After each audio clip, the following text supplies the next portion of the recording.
18h11 sur France Bleu Périgord en compagnie de Xavier Dalmont, troisième mi-temps. Et votre invité, Xavier? Eh bien, bonsoir Marie-Dominique, bonsoir à tous.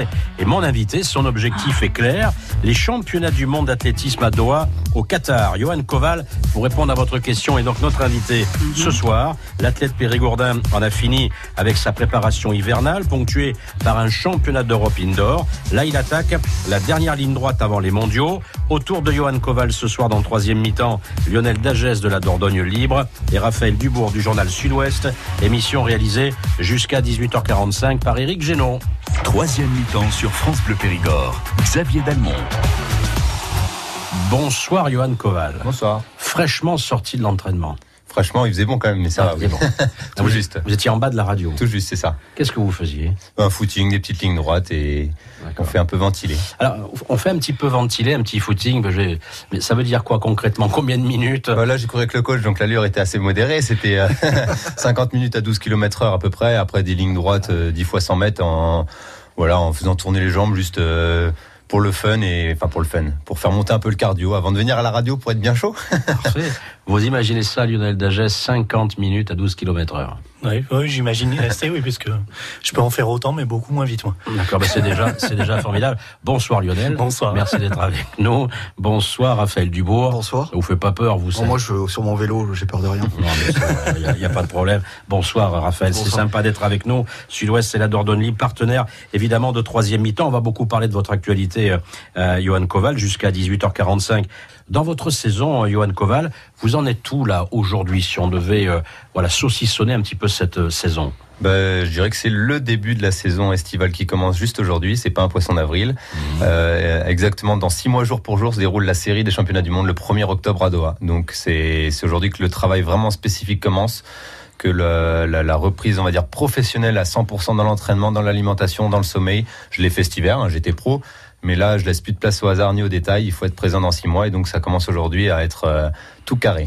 Alimentation, sommeil, c'est-à-dire que la semaine dernière, j'ai repris, mais la sieste, j'étais tranquille, j'étais allongé, je regardais un petit film ou autre. Là, je me tiens une demi-heure de sieste minimum par jour. Je reste allongé 2 heures. L'alimentation, je vais me réguler sur tout ce que je vais manger et pas en trop grosse quantité et commencer à faire tout ça progressivement pour être vraiment consciencieux dans tout ce que je fais et de détail plus détail et d'égale performance. Donc on va essayer de faire ça en plus de l'entraînement qui reste aussi important. Et puis bien dormir la nuit. Voilà, oui, c'est important aussi. Donc les nuits de 8 à 9 heures et voilà, faut tout faire attention à tout. C'est ce que je fais depuis des années et que j'ai peut-être un peu laissé de côté cet hiver parce que j'ai repris et je faisais beaucoup. J'ai laissé beaucoup de place au plaisir parce que je l'avais perdu un peu l'été dernier. Cet hiver, j'ai beaucoup pris de plaisir à l'entraînement et là maintenant c'est mode ermite, mode stachinoviste comme on dit souvent et c'est reparti de plus belle. Il a levé le doigt parce qu'il va se jeter sur une bonne question. Raphaël Dubourg du journal Sud-Ouest. Si, j'en suis sûr. Raphaël. Il y a du plaisir quand même de faire la sieste, oui, sans doute. de pas trop manger. Monsieur est connaisseur, visiblement. On se sent mieux quand on fait tout ça. En fait, on se sent mieux dans l'entraînement, on se sent plus frais. Et puis en plus, ça me permet d'avoir une hygiène de vie et de me caler dans un rythme hyper agréable. On va dire, je me lève le matin, j'amène ma fille à l'école, je vais m'entraîner direct après.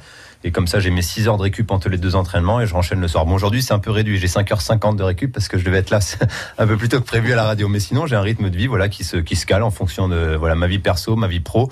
Et c'est un superbe rythme et du coup, ça me permet d'être à 100%. Et est-ce que c'est dur? Non. Comme je dis souvent et je le redis depuis quelques mois maintenant, c'est moins dur que le boulanger qui se lève à 5h du matin ou un maçon ou un couvreur qui est sur un toit là, quand il fait 40 degrés ou quand il fait un orage. Voilà, moi je me lève, c'est pour courir et ça c'est une chance que j'en suis conscient et j'ai beaucoup de plaisir encore à courir et à faire défouler le long de la voie verte. Alors on va parler de votre préparation estivale, on va dire ça comme ça, qui va donc vous amener jusqu'à Doha, fin septembre, début octobre, pour les championnats du monde. Mais revenons, si vous le voulez bien, sur votre préparation hivernale. On se souvient de cette finale du 3000 mètres à Glasgow, au championnat d'Europe, vous terminez 9e. Est-ce que vous vous dites avec du recul, j'aurais pas dû y aller? Non, du tout. Glasgow, faut savoir que vous avez hésité, vous avez une réalité. Voilà, c'était un hiver, comme je l'ai dit tout à l'heure. prendre l'expression du kiff. C'était du kiff.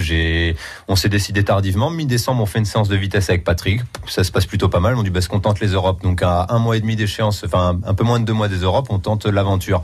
Je pars 3 semaines en stage aux Canaries le 26 décembre.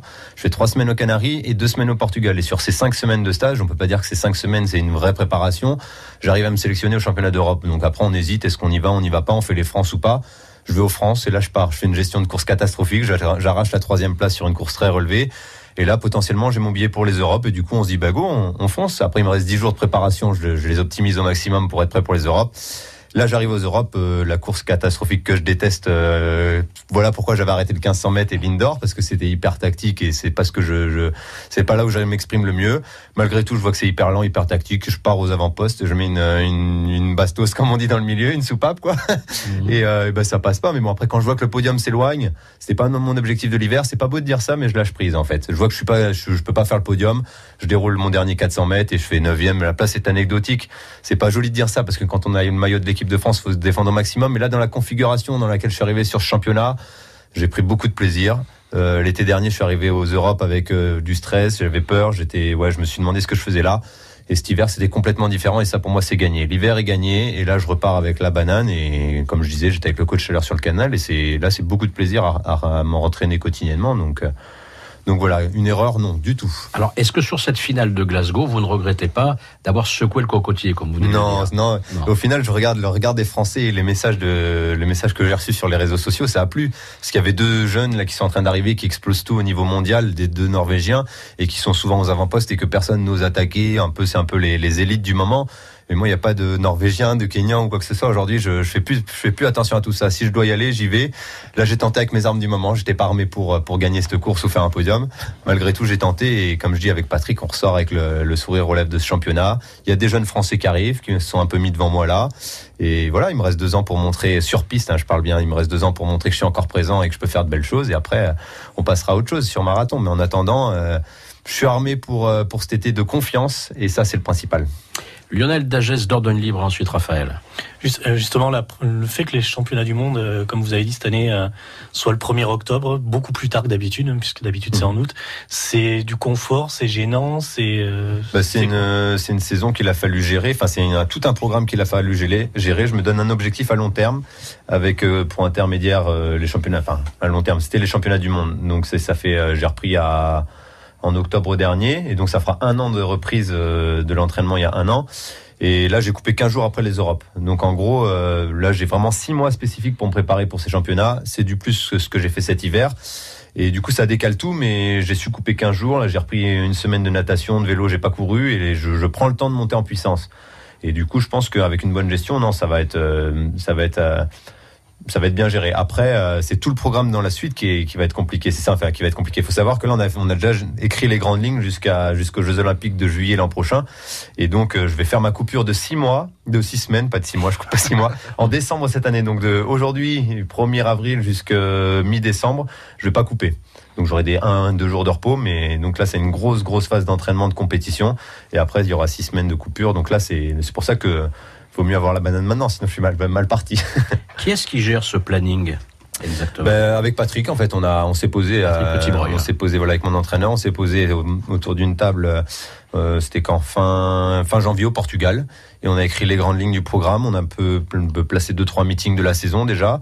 Et surtout, l'objectif majeur de ma carrière, c'est les Jeux Olympiques. Et voilà, si je peux prendre une médaille dès cette année au championnat du monde, je la prends. Mais le but suprême, c'est d'avoir celle-ci au JO. Et donc, on a mis tout en fonction d'eux. Et voilà, après, on tente tout.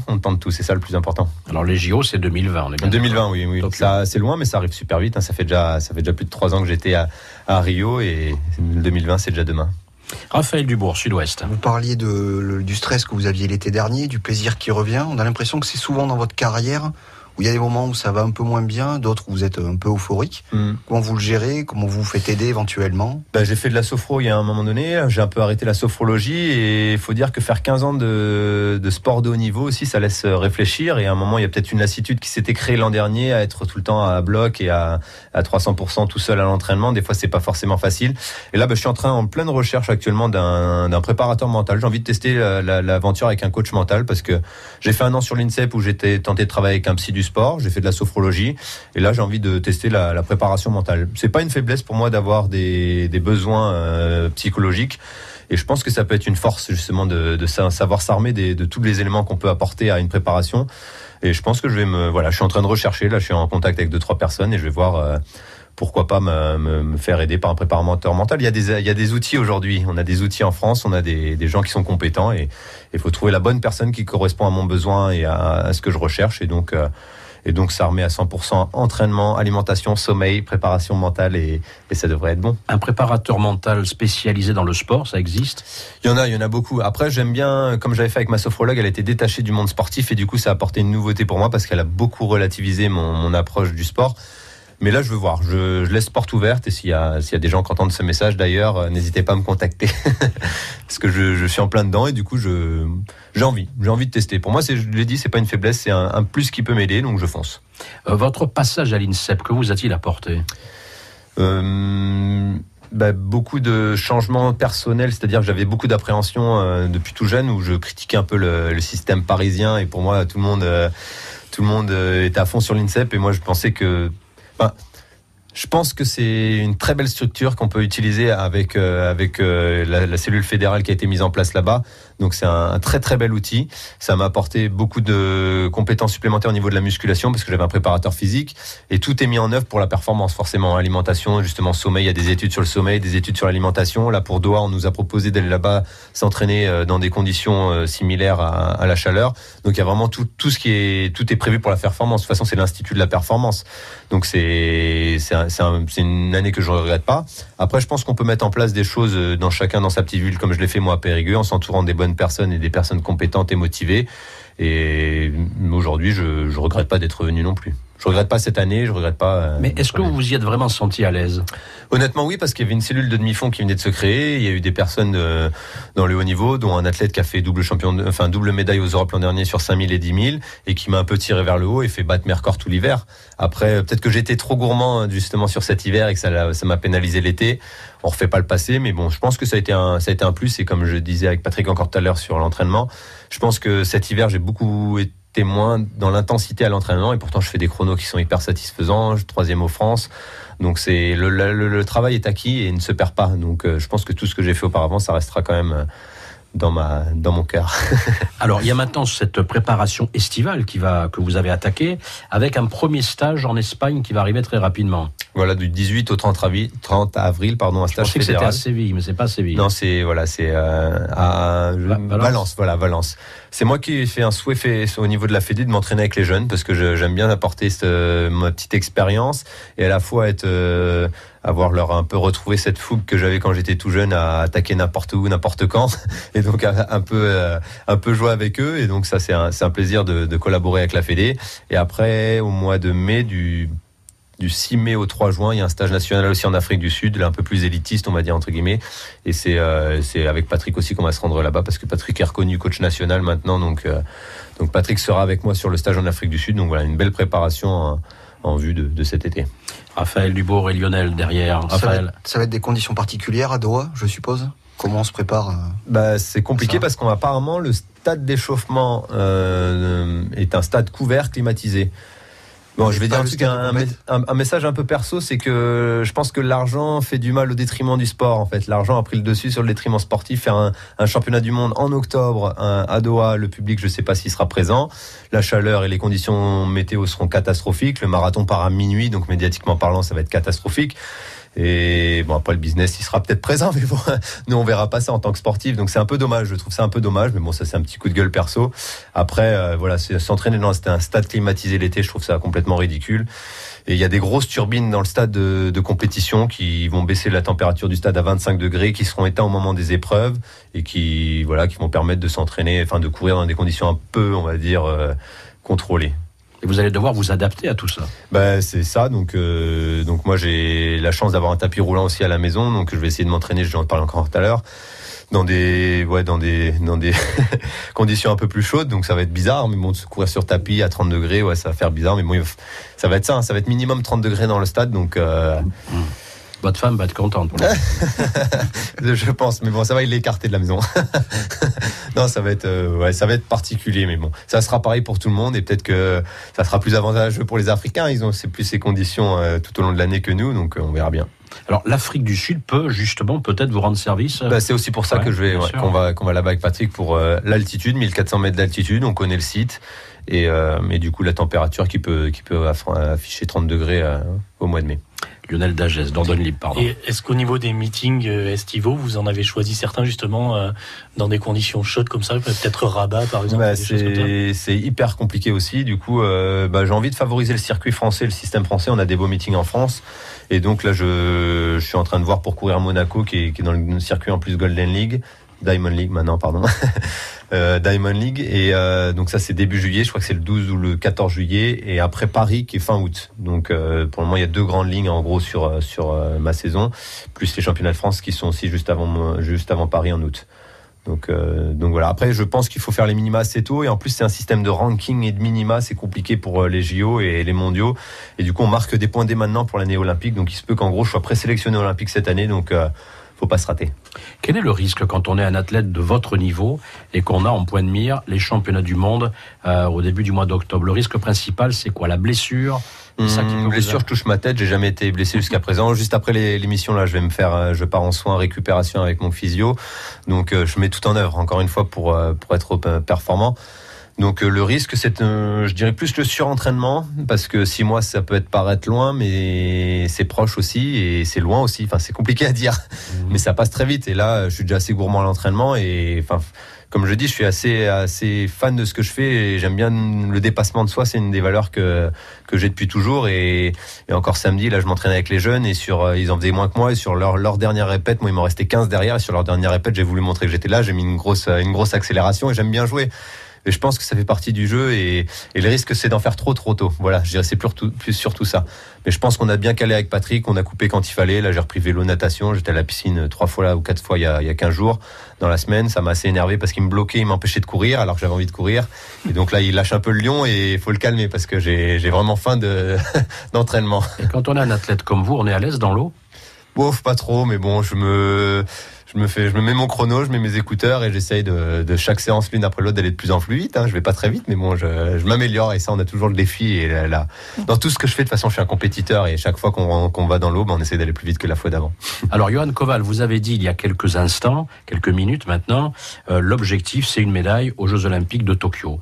Quand on vous entend dire cela et quand on connaît le niveau mondial, on se dit, mais il est quand même très gonflé de dire ça. Vous y croyez vraiment? C'est sûr que je suis gonflé, mais après, j'ai pas envie d'arriver de m'effondrer comme l'an dernier au championnat d'Europe où je vise une médaille. Au final, je me demande ce que je fais là dans la chambre d'appel.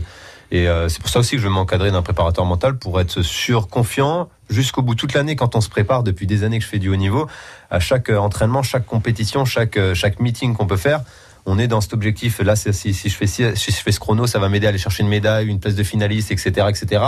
Et quand on arrive le jour J, ça ne peut pas tout le temps arriver, mais on s'écroule face à l'objectif final et c'est là où on perd tous nos moyens. Et là, j'ai vraiment envie d'arriver en visant une médaille, en faisant mon chrono, mon record cette année. Je pense que j'en suis capable. C'est pas parce que j'ai 31 ans, je vais avoir 32 en plus. Je pense que je l'ai montré cet hiver. Je suis encore hyper rapide sur mes séances de vitesse. Je suis hyper fort sur le foncier. Ça fait un peu prétentieux de dire ça quand je m'écoute.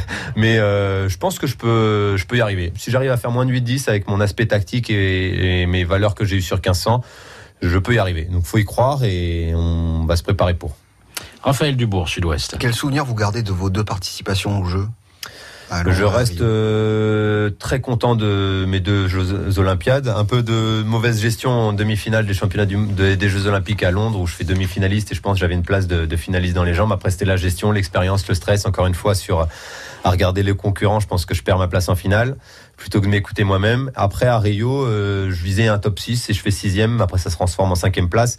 Et c'est pour ça que je vise une place de médaille, une médaille sur les prochains. Parce que je visais top 6 et une fois que je me suis retrouvé 6e dans la finale de Rio, après coup, je me suis laissé dans ce confort-là. Je suis 6e, mon objectif est acquis et atteint. Et donc, je m'en suis satisfait. Après coup, j'ai eu la petite pointe d'amertume de me dire que la 4e, 3e place, c'était pas si loin que ça. C'était dans mes cordes. Et donc, faut y croire. Les athlètes sont souvent forts en début de saison et on sait pas comment ils arrivent au championnat. Le but, c'est de savoir comment nous, on arrive et d'être confiant. Et ça, si j'arrive à être au top forme, confiant au championnat du monde et aux Jeux Olympiques, tout est jouable. Rien n'est écrit, de toute façon, rien n'est écrit. Est-ce que la part de chance est importante aussi ? J'ai pas envie de dire que la part de chance est importante, mais il faut savoir créer son destin, écrire ses lignes, et je pense qu'il faut savoir se connaître et courir face à soi-même. Là, je lis beaucoup de livres et d'autobiographies ou de choses. J'ai lu Michael Jordan, là j'ai lu l'entraîneur de Michael Phelps qui disait que c'était un compétiteur né et que voilà, il faut se focaliser sur soi-même et pas sur les autres. Et ça, c'est un de mes défauts, de faire souvent la course en fonction des adversaires et pas de faire abstraction de tout ça. Et ça, c'est pour ça aussi que je veux travailler le mental. Et du coup, arrêter de regarder ce qui se passe à droite, à gauche, comme je l'ai fait aux Europes là cet hiver. C'était le bel exemple. Quand je sens qu'il faut y aller en étant un peu plus près. Et puis ça peut le faire. Mais des fois, dans vos déclarations, sitôt les courses terminées, Johan, vous avez souvent des regrets. C'est sûr, mais c'est pour ça. Donc vous en avez marre d'avoir des regrets. C'est énervant. Hein. Ouais. Courir avec des regrets, c'est la pire des choses. Je pense que la défaite de Berlin l'an dernier, c'est la pire de ma carrière. Et ça, c'est le regret qui reste amer et que j'ai encore un petit peu en tête. Mais c'est pas bon. Une carrière avec des regrets, j'ai pas envie de finir aigri en disant j'aurais pu faire ça, si j'avais fait ci, si j'avais fait ça. Non, c'est pas moi, c'est pas Johan Koval. Quand je suis à l'entraînement, j'ai pas cet état d'esprit. Donc pourquoi l'avoir en compète ? Donc balayer tout ça, courir sans regret. Si j'arrive à faire une finale et une médaille, c'est bon. Mais si je n'y arrive pas, mais que j'ai tout donné et que je termine les mains sur les genoux à bout de souffle après la ligne franchie, ça sera quand même gagné. Donner le meilleur de soi, c'est le plus important. Si je vous demande de choisir entre la 5e place de Rio ou le titre de 2014 à Zurich, vous choisissez quoi ? C'est compliqué. Je dirais quand même le titre parce que c'est la Marseillaise, c'est beaucoup de choses. Enfin, le titre quand même, ouais. Le titre reste quand même. Même au niveau chrono, quand on compare mes records perso ou des chronos, si on me propose aujourd'hui un record d'Europe ou le titre de champion d'Europe, je pense que je reprends le titre. Et pareil, record olympique ou médaille au record du monde ou titre de champion du monde, je pense que là, un titre, ça reste, on pourra jamais me l'enlever. Donc un titre, ouais. Quel recul vous avez par rapport au monde de l'athlétisme aujourd'hui, au monde de la course, du demi-fond ? Comment a-t-il évolué depuis que vous y êtes vraiment à fond et au plus haut niveau ? Ça va être un message dur et lourd à dire. C'est une discipline dans laquelle je ne crois plus trop, en particulier le demi-fond. On voit des performances qui explosent tous les week-ends, toutes les semaines, sur semi, sur 10 km, sur marathon. Et je regarde plus les performances. D'ailleurs, je disais tout à l'heure que je regardais pas le basket ni le rugby. Je regarde pas l'athlétisme non plus parce que je suis un peu écœuré de mon sport. C'est dur de dire ça. Hein. C'est des mots forts, mais parce que vous n'y croyez pas. Je crois pas. Je crois plus en mes sports là. Je parlais des deux Norvégiens tout à l'heure. C'est deux athlètes en qui je crois pas du tout. Je pense qu'il y a des choses un peu caractéristiques qui montrent que c'est pas humain ce qu'on fait aujourd'hui et que voilà, c'est des choses assez flagrantes. Quand on est dans le cœur du sport et qu'on voit ça, c'est comme Armstrong à l'époque où il a fait X contrôle antidopage sans jamais tomber. Là, c'est pareil dans notre sport. Il y a des athlètes qui sont contrôlés 10 000 fois et qui tomberont jamais et qui pourtant regardent des courses découpées ou autres. C'est juste incroyable. Il y a quelque chose de paradoxal, Johan. C'est que vous dites cela et vous dites en même temps, mais je vais aller chercher une médaille. Je vais y aller avec mes armes, avec mon sang et mon foie gras du Périgord. Non, je veux me construire mon palmarès avec, voilà. Après, ce qui est triste à dire aussi, c'est que du coup, il y a des doutes sur tout et sur tout le monde. Et sur moi-même, il y a eu des soupçons pour le dopage ou autre. Mais moi, je sais comment je m'entraîne avec ma famille, mes proches, mon entourage, mon coach et tout mon staff qui me suit au quotidien. Et mais si j'y arrive, j'ai envie de montrer que voilà, avec de la cristalline, on peut arriver à être. Moi, j'ai placé une marque. Ouais. On peut arriver à faire de belles choses et voilà. C'est pour ça que je crois en moi et que j'ai envie de me focaliser sur moi et pas sur les autres aussi, parce que je sais que c'est pas, on se bat pas à armes égales et que voilà. Dans la chambre d'appel, parfois dans les regards, vous le voyez ça. J'ai réussi à faire abstraction de ça. Par contre, c'est quelque chose, j'arrive à me focaliser. À ce moment-là, j'arrive à faire abstraction des autres, à pas les regarder parce que sinon je serais énervé tout le temps et c'est pas le but si j'arrive sur une course et que je suis énervé, je pense que je perds mes moyens aussi et c'est pas le but non plus. Mais ce discours que vous le tenez devant des instances fédérales, par exemple. C'est un peu compliqué. Je pense que je pense qu'il y a ça vient de plus haut niveau. Enfin, on a vu que la corruption en athlétisme, elle est au niveau mondial, I2AF. Enfin, c'est un circuit complètement bloqué, verrouillé et ça explose un petit peu à droite, à gauche de temps en temps, mais pas totalement. C'est malheureux de dire ça, hein, mais voilà, si je continue aujourd'hui, c'est parce que j'aime ça et que je crois en ce que je fais moi, en mes proches et un athlète comme Yohan Durand aussi, j'en discute avec lui il est dans le même état d'esprit que moi. Aujourd'hui, on fait un sport qui est compliqué, mais bon, c'est un beau sport quand même. Johan Durand, opéré, qui se bat tous les jours et qui va revenir au plus haut niveau. Ouais, formidable. On lui fait la bise. Peut-être qu'il écoute cette émission parce que franchement, il vit des moments compliqués. Il a eu le courage de se faire opérer. Puis maintenant, c'est la rééducation, reprise de l'entraînement. Donc on le salue. On l'avait invité d'ailleurs avec vous la dernière fois dans troisième mi-temps. Après le 3000 mètres steeple, c'est quoi pour vous? C'est marathon. D'accord. Marathon, j'ai envie de faire un petit passage par les États-Unis pour me préparer et commencer la maîtrise de cette épreuve là-bas. Donc, faut que je maigrisse un peu, perdre quelques kilos pour être un peu plus dans les grandes lignes, on va dire, du profil marathonien. Il va pas rester grand chose. Et voilà, moi aussi quand même. Et objectif Paris 2024 marathon, et la distance reine du demi-fond, c'est le marathon, et donc faut s'y tester, à voir. Lionel Dagès. Justement, par rapport à Paris 2024, il y a eu cette annonce du marathon ouvert au grand public, on va dire. Comment vous l'avez pris, vous? Moi, je trouve ça super bien parce qu'on bloque une infrastructure pour 60 coureurs ou 80 coureurs. On bloque tout un centre-ville et c'est un truc assez fou. Mais là, je pense que ça va être ouvert au grand public. Mais attention, je pense qu'il va y avoir un départ décalé et que le grand public reverra jamais les marathoniens des Jeux Olympiques. Je l'espère d'ailleurs. Mais non, je trouve ça bien parce que voilà, mettre un tel système et un tel blocage, et surtout avec les normes de sécurité aujourd'hui, tout bloqué pour 60 coureurs, c'est quand même un coup. Et là, ça va permettre au grand public, en plus de s'identifier à un sportif de haut niveau et un athlète olympique, et voir sur le même parcours ce que ça peut donner. Cette émission est presque terminée. Je me rends compte, Johan Koval, qu'on a oublié l'essentiel, parce qu'on a parlé de la préparation hivernale, de la préparation estivale, des championnats du monde de Doha, et on a oublié de dire que vous alliez être papa pour la deuxième fois. Ça, c'est quand même mieux qu'une médaille. Ça. Ouais, c'est mieux qu'une médaille, et en plus, c'est une force supplémentaire. Je pense que ça va m'aider à moins dormir la nuit, mais non, ça va être un plus. Je sais que l'arrivée de ma première petite avait été une force dans comment dire, j'ai bien relativisé mon sport par rapport à la vie de tous les jours, et je pense que là, ça va me remettre encore dans le bain, et voilà, en plus, c'est une force quand elle est dans le stade, elle est là avec moi sur tous les championnats, essaye avec ma femme de suivre. Là, avec deux, ça va être pareil, et puis voilà, ça fera 2 fois plus de mascottes à ramener après chaque championnat, mais bon, non, ça va être une belle aventure, et c'est aussi pour ça que je gère mon programme pour revenir en juin, être présent sur le mois de juin, préparer en Périgord. Comme j'ai dit, on a tout ce qu'il faut au niveau infrastructure pour se préparer ici. Donc le mois de juin ici, après juillet, les compétitions vont commencer. Donc voilà, il arrive normalement le 21 juin, donc fête de la musique, ça devrait être assez festif pour moi. Ah, super. Merci beaucoup en tous les cas, Johan Koval, d'être venu dans cette émission. Ce fut un plaisir, comme d'habitude, comme à chaque fois. Merci. Continuez surtout à tourner à l'eau claire, comme le fait d'ailleurs Lionel Dagès, comme le fait Raphaël Dubourg, Marie-Dominique. Et comme je le fais moi aussi. Ah, mais ça, je n'osais même pas le dire. Ça, vous embrassez, Johan, de ma part, s'il vous plaît, Xavier. Je vais le faire de suite. Merci, bonne soirée à vous. Bonne soirée.